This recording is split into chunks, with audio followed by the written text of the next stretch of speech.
ఆంధ్రప్రదేశ్కు కొత్త పాలనా శకం ప్రారంభమైన ఏడాది పూర్తయింది. ఈ శకం నాయకుడిగా నిలిచినవాడు పవర్ స్టార్ నుంచి ప్రజానాయకుడిగా మారిన పవన్ కళ్యాణ్. ఉప ముఖ్యమంత్రిగా ఆయన ఒక్క సంవత్సరం ప్రగతిని ఇప్పుడు మనం విశ్లేషిద్దాం. గ్రామీణ అభివృద్ధి. ప్రజల దగ్గరకు వెళ్లాలి అనుకున్నారు. వెళ్లారు.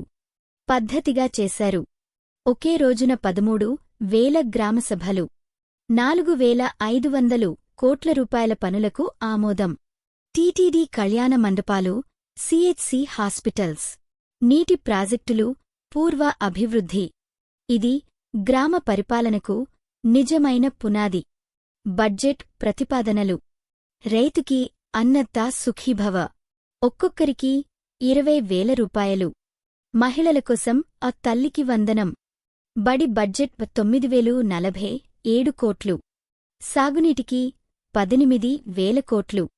ఇవి వినడానికి గొప్పగానే ఉన్నాయి. అసలు ప్రశ్న, ఇవి అమలవుతాయా? అవినీతి నిరోధం. అవినీతి నిర్మూలన అనేది మాటల కంటే చర్యలతో నమ్మకం పొందుతుంది.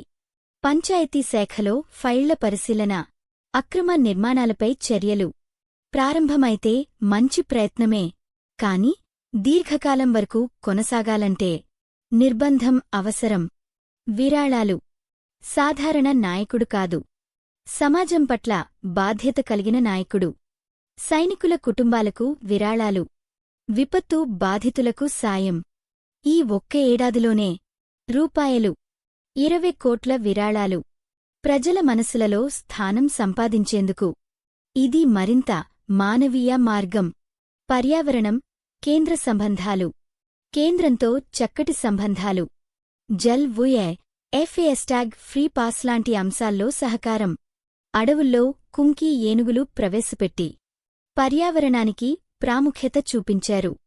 ఇవి చిన్నవి అనిపించవచ్చు, కాని దీర్ఘకాల ప్రయోజనాలను తెస్తాయి. విమర్శలు. ఇదే సమయంలో కొన్ని విమర్శలు కూడా ఉన్నాయి. పార్టీ కార్యకర్తల అసంతృప్తి, ప్రత్యక్ష నాయకత్వం లోపం. వీటిపై స్పందించాల్సిన అవసరం ఉంది. లేదంటే పరిపాలనపై పడే ప్రతిభావం తప్పదు. మొత్తానికి పవన్ కళ్యాణ్ గారి పాలన ఒక మంచి మొదలైంది.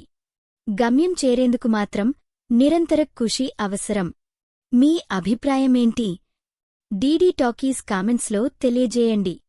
మరచిపోకండి ఆశీ ఛే మరియు సబ్స్క్రైబ్ చేయండి.